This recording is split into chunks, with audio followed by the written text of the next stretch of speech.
I just got back from Sydney from a 3-day trip, which is the first time I'm doing a short trip. And I'll be constantly be doing this a lot more frequent in a year to do this type of trip, so I can see my dad and look at my eyes in a different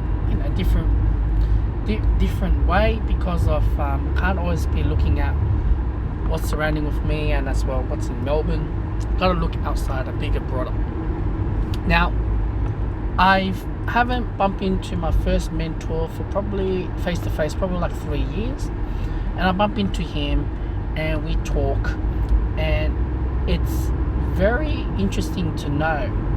And I know he's doing crypto side, and obviously the way how things are going, I will probably get to that side. That's another irrelevant question. Alright, what I'm trying to make in this video is the fact that there's so many ways that you play in life. Alright, and unfortunately my life with my ex-partner, if I continue with that life, and I could see I will crash and burn at some point of time. And it's not only just between me and her, but I believe that many migrants, or perhaps many of the families out there is chasing the Australia dream, or X, Y, and Z. And my first mentor, he's probably 42 years old, alright?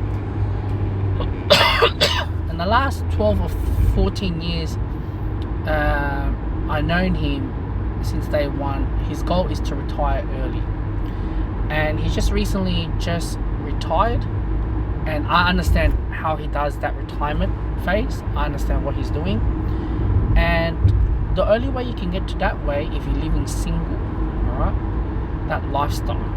Now, obviously, if you're in a family setting, it makes it even more difficult to get in that way. But let's just say this, right? There is no such thing as we have enough money to be retirement, right? Even if the money that we have from super, it's still not enough. His peer and my peers all got houses, right? Whether they bought one or two, none of my business, right?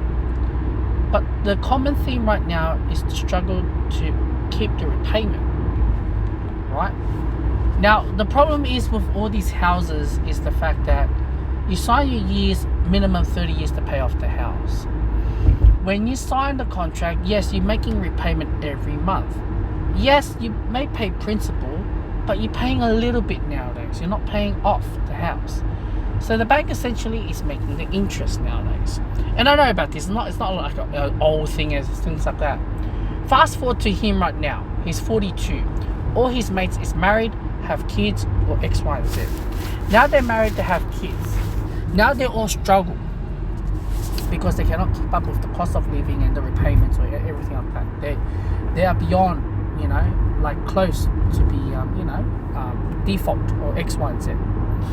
Now, when I explained to this, and he said, like, everyone was rushing to have families, rushing to have, having houses, right?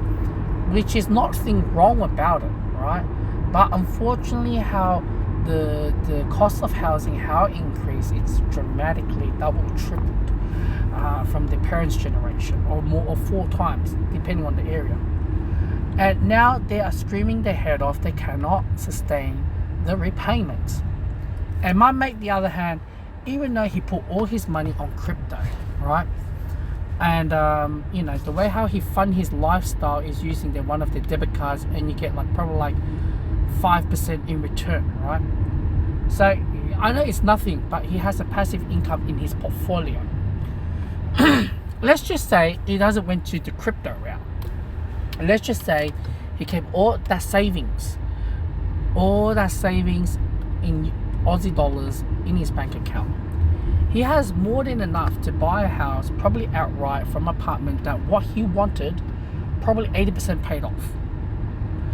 But no, he wanted to go to the crypto route because he wants to secure his money even further in X, Y, and Z, which he can afford to pay off. Give him 1 more year, he can pay it off. So now he's retired. Now he can buy a house, whatever. If once our Australian government allowed to use crypto for payment to purchase a house. where some countries out there are doing that at the moment. But matter of fact, how is this going to work? The moral of the story that I'm sharing to you guys is the fact that yes, you can establish a family, you can have a house, but if you're living right now, it's already a recession. We don't have the official title, but you cannot sustain the family or money. The money and the cost of living is going to keep going up. Isn't it like you're forced upon whether you want, whether how you going to manage your next move, get rid of the house or sustain that lifestyle and get refinance and personal loan and credit cards. Hopefully one day interest rate goes down, inflation goes down. Or you scale back down and rent it at your, going back to your parents' house or family house, live together and rent that house out and X, Y, Z. So there's many outcome here. It can be divorce route, and they're all not good routes, right? For those, because we humans, it's our biological thing inner to ourselves, establish a family in a stable nest home. And when you have like that in today's world, X, Y, and Z, to be in that level, it's beyond, above and beyond. It's not going too well. And what my mate going through, what he's doing now, it's basically he can pretty much can happily retire with his passive income. And I'm not here to judge, but the way how he lives is very, very minimalistic. And that's why living with his mother's house. I'm not here to complain. I'm just here to share the story.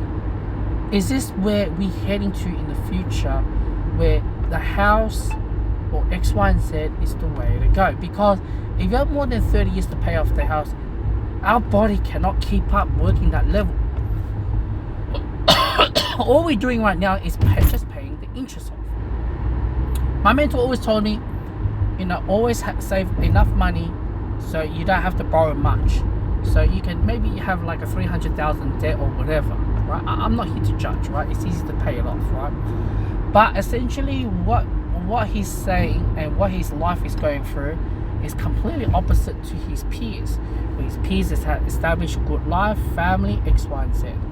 And when you have like that, it becomes a problem. And you ask yourself, is this the way are we going to? Because the minimalistic way, where no assets, or you're the one that have assets. Like today, I went to a temple, just spend time with my daughter. And one of the the temple goers say, why don't you buy a house, get negative gearing and reduce your tax? But at the end of the day, when I think about it, doesn't add up at all because of the interest. It really is it really that worth it to pay, I don't know, let's just say 50 or 40 or 30,000 to the bank, man, just for interest? You're not even paying off the house. The most you pay off the house maybe 5,000 a year. That's peanuts, right? So I'm looking at the whole thing, and I cannot change my relationship with my partner, ex-partner, if we go back, and tell her we should save more money or X, Y, and Z because of this siblings rivalry, competition. The migrant mentality is to have it now. And when you have like that, it destroys, especially right now. You don't know where is this going to head to. You don't know this Iran and Israel war is going to continue. But I know for the fact that inflation is going to go up. I know for the fact that interest rate is going to go up.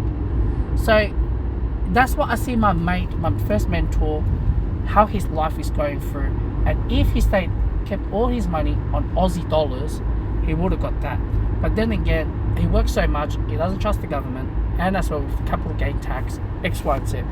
For me to look back at it now, of course, he's a winner at the moment. But it's not a very good life. He's single, X, Y, and Z. He works in a corporate, earning 170 a year. Not a good life. Jumping job to job, X, Y, and Z.